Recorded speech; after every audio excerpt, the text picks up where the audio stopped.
మనం ఇప్పుడు డిజిటల్ ఎరాలో ఉన్నాం.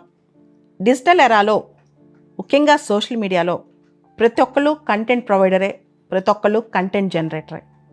ప్రతి ఒక్కళ్ళం సోషల్ మీడియా చూసి చాలా నేర్చుకుంటాం, ఇన్స్పైర్ అవుతాం, చాలామందిని ఫాలో అవుతుంటాం, చాలామంది ఫ్యాన్స్ కూడా మనం అయిపోతుంటాం. చాలామందికి చాలా అద్భుతంగా మాట్లాడుతున్నారు కదా, అందంగా మాట్లాడుతున్నారు కదా అని చెప్పి. అయితే ఇక్కడ మనం ఒకటి గమనించాలి, సోషల్ మీడియాలో ఎంత మంచి ఉందో అంతే చెడు కూడా ఉంది. వాయిలెన్స్, హేట్రేడ్, ఫేక్ ఇలా చాలా ఉంటాయి సోషల్ మీడియాలో. ముఖ్యంగా సోషల్ మీడియాలో మనం చూస్తే కనుక ఫ్రాంకెన్స్టీన్స్ మానిస్టర్గా సోషల్ మీడియా తయారైందని మనం చెప్పొచ్చు.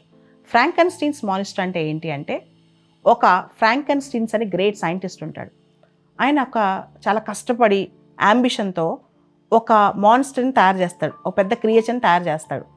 తర్వాత తన పనంతా అయిపోయాక క్రియేచర్ లోన్లీగా ఫీల్ అయ్యి తన మాస్టర్ని చంపేయాలని ప్రయత్నిస్తూ ఉంటుంది అనమాట. మనం సోషల్ మీడియా వాడుకుని ఎవరిపైన హేట్రెడ్ కానీ, ఫేక్ కానీ, లేదా ఏదో ఒకటి వాళ్ళపైన క్రియేట్ చేసి పెడతా ఉంటే ఏదో ఒక రోజుకి మనం కూడా ఆ సోషల్ మీడియా ప్రభావానికి గురవుతూ ఉంటాం అనమాట. ఏదైనా సరే మనం ఒక పాజిటివిటీ కోసం ముందుకెళ్ళాలి, పాజిటివిటీ నేర్చుకోవాలి, పాజిటివిటీని తీసుకెళ్ళాలన్నమాట. ఈ సోషల్ మీడియా హరాస్మెంట్, సోషల్ మీడియాలోని చెత్త, ఇదంతా ప్రతి ఒక్కళ్ళు ఎవరైతే లైఫ్లో ముందుకెళ్తూ ఉంటారో ప్రతి ఒక్కళ్ళ జీవితాల్లో తగులుతూ ఉంటాయి.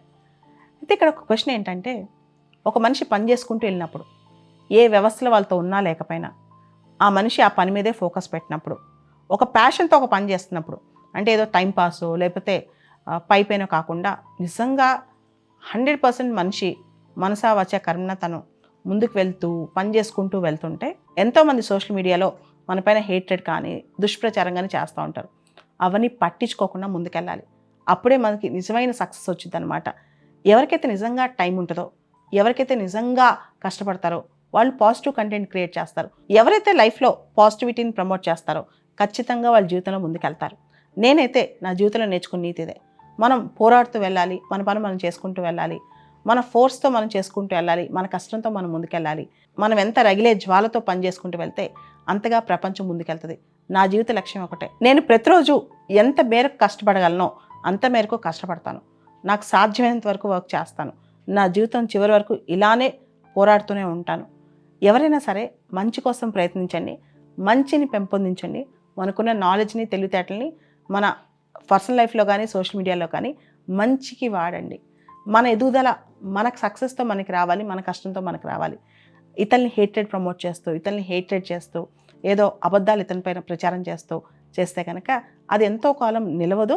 చివరికి అది మనపైన వచ్చేస్తుంది ఏదో ఒక రోజుకి. అది ఫ్రాంకెన్స్టీన్స్ మాన్స్టర్ తయారవుతుంది. కేవలం ఒక ప్రపంచంలోనే కాదు, అన్ని ప్రపంచాలు, క్రీడా ప్రపంచం, రాజకీయ ప్రపంచం, సినిమా ప్రపంచం, కాంపిటేటివ్ వరల్డ్, అన్ని వరల్డ్స్లో ఇలా నిజం, అబద్ధం రెండు సోషల్ మీడియాలోనే వస్తున్నాయి. కానీ ఫైనల్గా ఒకటి చెప్పి ముగిద్దాం అనుకుంటున్నాను. నిజం చెప్పులేసుకునే ముందే అబద్ధం ప్రపంచాన్ని చుట్టూ వస్తుంది. కాబట్టి ఏది నిజమో ఏది అబద్ధమో తెలుసుకోవటం మన బాధ్యత.